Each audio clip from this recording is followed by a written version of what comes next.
आपके बीच में मुझे भी आने का मौका मिला। मैं इस ग्रेड कोचिंग सेंटर के डायरेक्टर बड़े भाई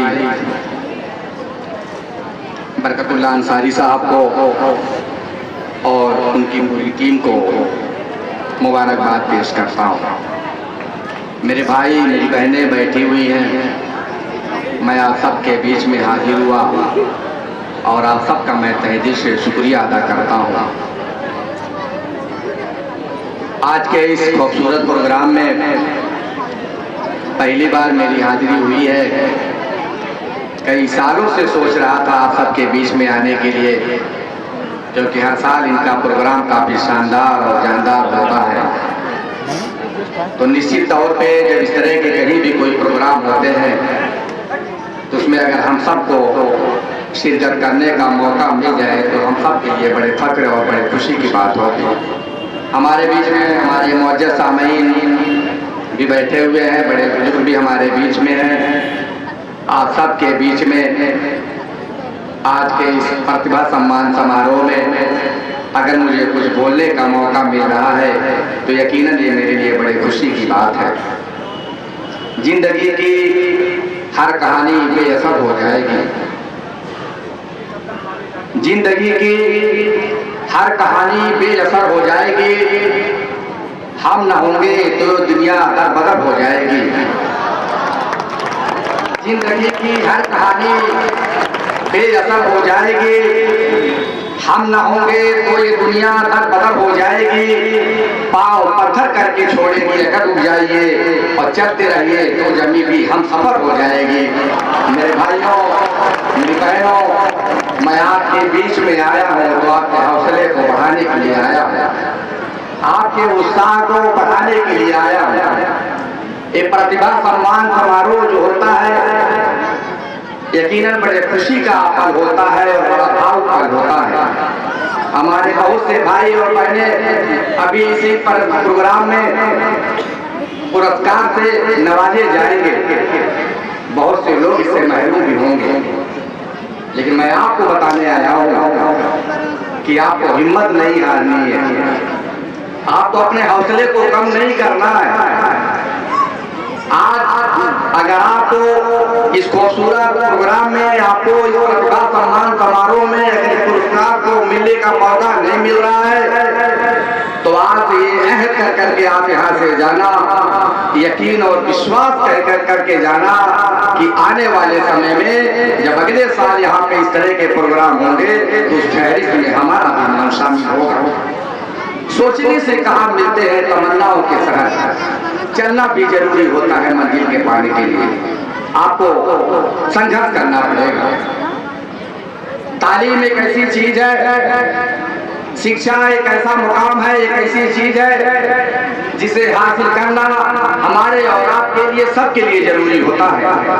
तालीम के बगैर इंसान की जिंदगी एक जानवर की जिंदगी के बराबर होती है। तालीम हासिल करके कोई जरूरी नहीं है कि हम कोई नौकरी ही पा जाए।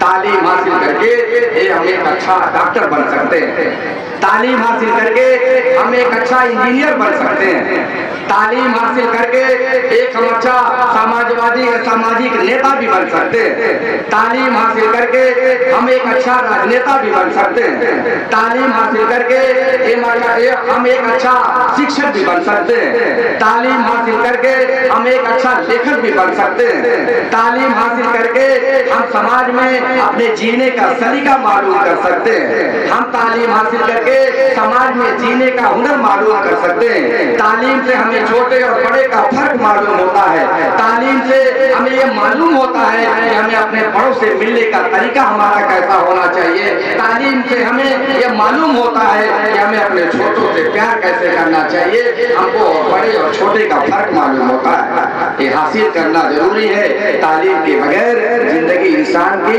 एक जानवर की जिंदगी के बराबर है। आप हिम्मत नहीं हारना। आज आप जहां भी आपका हौसला कम पड़े, जहां भी आपकी हिम्मत साथ ना दे, आपको लगता है कि हम पढ़ाई में आगे नहीं निकल पा रहे हैं, हमारे सामने बहुत सी दुश्वारियां हैं, हमारे सामने बहुत सी मजबूरियां हैं, हमारे सामने बहुत सी दिक्कतें हैं, भीमराव अंबेडकर जैसे अजीम महापुरुष की हालत जिंदगी को पढ़ लेना। आप यहाँ स्वामी विवेकानंद जी की हालत जिंदगी को पढ़ लेना, मौलाना मोहम्मद अली जौहर, मौलाना हजरत अली मोहानी जैसे अजीम मर्द मुजाहिदीन की हालत जिंदगी को पढ़ लेना, डॉक्टर बाबा भीमराव अंबेडकर की जिंदगी को हालत जिंदगी को पढ़ लेना। वो बाबा साहब जिन्हें छुआछूत के नजरिए से देखा जाता था, जिन्हें पानी मटके के पानी नहीं पीने दिया जाता था, जिन्हें समाज में बैठने का अधिकार नहीं था, जिन्हें धार्मिक स्थानों पे चढ़ने की इजाजत नहीं थी, बाबा साहब की हालत जिंदगी को पढ़ लेना। उस जमाने उनके पास 34 डिग्रियां थी, जिसमें 4 PhD कर रखी थी उन्होंने। पढ़ना उनकी हालत जिंदगी को, बहुत सारी दुश्वारियां थी उनके सामने, लेकिन उन्हें हिम्मत नहीं आई, उन्होंने अपने हौसले को कम नहीं होने दिया, उन्होंने अपने जज्बे को कम नहीं होने दिया। तमाम दुश्वारियां आती रही, लेकिन सभी दुश्वारियों का सामना करते चले गए। जब अंग्रेज हमारे देश को छोड़ करके जा रहे थे, जब हमारे देश के मर्दे मुजाहिदों ने अंग्रेजों को इस देश की मुकद्दस सरजमीन से भगाने के लिए मजबूर कर दिया था, तो अंग्रेज जा रहे थे तो उनके अंदर बड़ा गुरूर और घमंड था। वे कह रहे थे कि हम तो जा रहे हैं उन गोरी चमड़ी वालों को और मन के काले और तन के गोरों को बहुत गुरूर और घमंड था कि हम इस हिंदुस्तान को छोड़ करके जा रहे, इस मुल्क की बागडोर को संभालेगा कौन, इस मुल्क के कानून को चलाएगा कौन, इतने बड़े मुल्क को चलाने का कोई कानून इनके पास नहीं है, इतने बड़े मुल्क को चलाने का इनके पास कोई आईन नहीं है, इस मुल्क को चलाएंगे कौन। जा रहे थे, इसी दलित समाज का बेटा आता है सामने डॉक्टर भीमराव अंबेडकर के रूप में और कहता है अंग्रेजों तुम भारत की मुकद्दस सरजमीन को छोड़ो, निकलो, मैं इस देश का संविधान लिखूंगा। और उन्होंने 26 जनवरी 1950 को हमारे देश का सबसे मजबूत संविधान लिख करके हमारे मुल्क को देने का काम किया था। आप दलित समाज का बेटा अपने आप को बड़ा गौरवान्वित महसूस करता है। क्यों गौरवान्वित महसूस करता है? जब हमारे समाज से हमारा कोई बेटा, हमारी कोई बहन डॉक्टर इंजीनियर बनेगी, कोई पुलिस प्रशासनिक पदों पर जाएगी, तो पूरे इलाके, पूरे मोहल्ले, पूरे गांव का नाम रोशन होगा, हर आदमी का सर फख्र से ऊंचा हो जाएगा, हर आदमी का सीना गर्व से चौड़ा हो जाएगा। वो कहेगा हमारे समाज का बेटा, हमारे गांव, हमारे पड़ोस, हमारे मोहल्ले का रहने वाला हमारा भाई, हमारा बेटा आज इस मुकाम पर पहुंच गया, अपने आप को गौरवान्वित महसूस करेगा। इसलिए मैं कहूंगा एक कंपटीशन का दौर है, आप कंपटीशन और किसी भी क्षेत्र में करेंगे उसमें आपको नुकसान उठाना पड़ सकता है। शिक्षा एक ऐसा प्लेटफॉर्म है जहां अगर आप कंपटीशन करते हैं तो इससे भी आपको सिर्फ फायदा होगा। अगर आपका भाई, आपका साथी 4 घंटे पढ़ाई कर रहा है तो आप सोच करके जाना कि हम 5 घंटे पढ़ाई करेंगे। अगर वो कोचिंग सेंटर में आ रहा है, मन से पढ़ाई कर रहा है, तो आप भी एक बात ठान लीजिएगा हम मुझसे भी ज्यादा मन लगा कर पढ़ने की कोशिश करेंगे। सफर में धूप तो होगी, जो चल सको तो चलो, सफर में धूप तो होगी, जो चल सको तो चलो, सभी है भीड़ में तुम भी निकल सको तो चलो, किसी के वास्ते राहें कहाँ बदलती है, तुम अपने आप को खुद ही बदल सको तो चलो। यहाँ किसी को कोई रास्ता नहीं देता, तुझे गिरा के तुम भी निकल सको तो चलो, यही है जिंदगी। कुछ और चंद उम्मीदें, इन्हीं दोनों से तुम भी बाहर सको तो चलो। इन्हीं चंद बातों के साथ मैं अपनी बात को खत्म करूंगा, क्योंकि मैं जल्दी आपके पीछे जाना भी चाहूंगा, मुझे और कई जगह जाना है। मैं बहुत बहुत शुक्रिया अदा करता हूँ भाई साहब का और पूरे स्टाफ का कि आपने मुझे इस खूबसूरत प्रोग्राम में बुलाया था। दिल से आप सबका शुक्रिया अदा करता हूँ। जय हिंद, जय भारत।